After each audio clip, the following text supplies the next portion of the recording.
General William Neil McCasland reportedly had tentative travel plans for the first week of March 2026, but they were canceled just days before his disappearance. His destination, Washington, D.C. According to local Albuquerque news reports, former colleagues of McCasland's and family acquaintances, McCasland was planning a trip to Washington, D.C. on March 2nd. He had mentioned this to former colleagues in the 2 weeks before vanishing, although no flight was yet booked. The official purpose of this trip was described as personal business or consulting, but the timing coincided perfectly with a series of high-level meetings scheduled by the Trump transition team regarding the new UAP Transparency Task Force. Now, about this task force, the president had been looking into creating a dedicated transparency task force, or a UAP czar, since January 2024, when Luis Elizondo sent a formal memo to Trump, who was campaigning for president at the time, advising him to create such a role in order to bypass Pentagon gatekeeping. And the three names that rose consistently to the top were Luis Elizondo, Christopher Mellon, and General McCasland. Now, McCasland was at the top of that short list, and to many, he wasn't just a candidate, he was the most strategically valuable person they could have tapped. Unlike Elizondo or Mellon, McCasland was a career insider who actually commanded the laboratories, the AFRL at Wright-Patterson, where the debris is allegedly held. With institutional authority, direct knowledge as the Roswell custodian, and a bipartisan non-political candidate, McCasland was the one who could actually execute disclosure within the bowels of the Pentagon. A group in the House of Representatives was pushing for this position, with Representative Anna Paulina Luna being the most aggressive in calling for a select committee with subpoena power, which would effectively act as the legislative version of a UAP czar.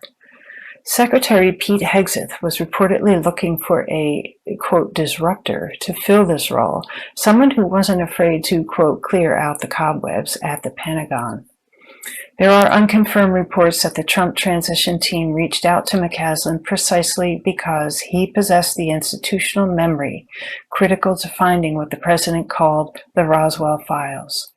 The fact that McCasland, a man with the exact profile needed to lead or advise such an office, disappeared exactly when these appointments were being discussed, has led to a crisis of confidence within the government. General McCasland vanished on February 27th, exactly 8 days after the president's high-profile declassification order, and only 2 days after Secretary Hegseth publicly signaled that the Pentagon was being forced to, quote, open the books. This timing and proximity is why investigators are currently looking into whether McCasland had received a summons or a meeting request from the White House transition team in the 48 hours before he walked out of his house. As for the current search efforts for McCasland, I said yesterday that the FBI's role had significantly shifted to a more primary one. They confirmed that they are using specialized tools because of the unique circumstances and the general's background. Most telling of all, the FBI's decision to move from assisting to leading the digital search is not typical for a silver alert involving a 68-year-old with a medical condition. Now, by using geofencing of his neighborhood and signal intelligence, the FBI is specifically looking for out-of-area mobile signals that might indicate a high-level transport vehicle was in the area during that 54-minute window.